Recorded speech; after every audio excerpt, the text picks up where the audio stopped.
some people think that schools should teach students according to their academic abilities, while others believe that it is better to have students with different abilities study together.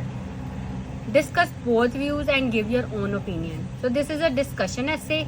We have to discuss both sides and then give our own opinion.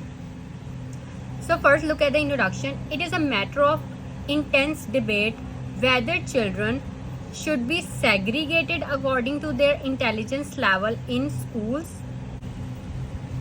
In essay prompt, the word is academic abilities. But while paraphrasing in introduction, we have written intelligence level. This is a topic related vocabulary word. Okay, so academic abilities and intelligence level, these two words somehow have the same meaning here. कि student का जो intelligence level होगा, okay, सो उन्हें segregate कर दिया जाए, means separate कर दिया जाए. जो इंटेलिजेंट स्टूडेंट्स हैं उनको सेपरेट कर दिया जाए और जो वीक स्टूडेंट्स हैं उनको सेपरेट कर दिया जाए. उनकी अलग-अलग जो है वो क्लासेस जो हैं वो बना दी जाए. तो किस बेसिस पे? उनके इंटेलिजेंस लेवल पे, कि उनकी एकेडमिक एबिलिटीज़ क्या हैं. ठीक है, एकेडमिक परफॉर्मेंस क्या है. Academic abilities and academic performance, these are synonyms. Okay, so some people feel that there should be separate teaching. First हमने यूज़ किया segregated, now we are using this word separate. Segregated and separate, these are synonyms. Okay, separate teaching for intelligent students and weak students. So these are all topic related vocabulary words. Okay, intelligence level, separate teaching, intelligent students, weak students. Okay, essay prompt के according, जब हम essay prompt read करते हैं तो हमें जो words हमारे mind में click करते हैं, तो हमें चाहिए कि जब एग्ज़ाम हो तो क्वेश्चन के नीचे जो इस तरह से वर्ड्स क्लिक करें ना, उन्हें आप लिख लिया करें. ठीक है, क्योंकि आपके पास वर्ड्स होंगे तो आप एक अच्छा ऐसे लिख सकते हैं और आपकी ये वोकैबुलरी भी एडवांस होनी चाहिए. ठीक है, however others believe that it would be better to teach all children together. और कुछ लोग कहते हैं कि नहीं, इकट्ठे पढ़ाना चाहिए. दिस ऐसे इंटेंट्स टू एनालाइज. तो अब this is our first body paragraph. ये डिस्कशन ऐसे है.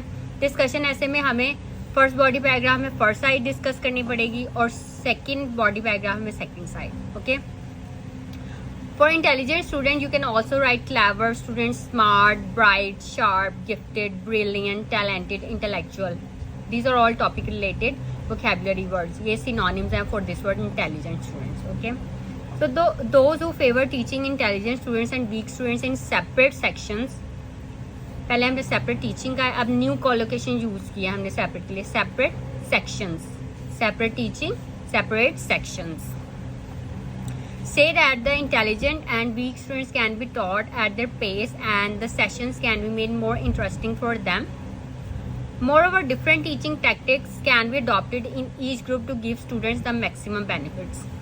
अब ये first slide है जिसने बताया benefits of teaching intelligent and weak students separately. अब जो आप सोचते हैं ना, ठीक है, कि जो हो सकते हैं, क्योंकि आपने ये बेनिफिट्स तो लिखने ही हैं सेपरेट क्लासेस के, तो जो आप सोचते हैं वो आप अपने अकॉर्डिंग जो है वो यहाँ पर लिख सकते हैं. You can read this paragraph, get the idea and then write this paragraph in your own words.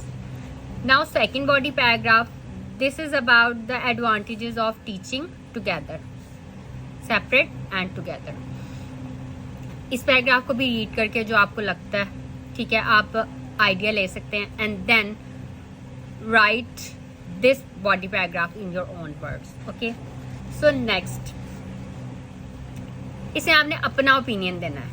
ये फर्स्ट और सेकंड बॉडी पैराग्राफ में तो हमने टू साइड्स डिस्कस करनी है ना, कि सेपरेट सेक्शन, सेपरेट क्लासेस के क्या एडवांटेजेस हैं और फिर जो इकट्ठे जो क्लासेस होती हैं उनके क्या एडवांटेजेस हैं. ठीक है, दोनों में डिस्कस करके फिर आपने ये बताना है कि आपका क्या ओपिनियन है. So children should not be separated as only academic abilities are not enough to judge the intelligence of the students. A student who is not good at studies may have some other qualities which he may pass on to the other students. I would rather suggest what I had in my school, and that is extra coaching to weak students. मतलब जो week इकट्ठी हों classes, week और intelligent students की, लेकिन week students को extra coaching की ज़रूरत पड़ती है, तो उनके लिए वो सेपरेट क्लासेस, एक्स्ट्रा क्लासेस रख लेनी चाहिए.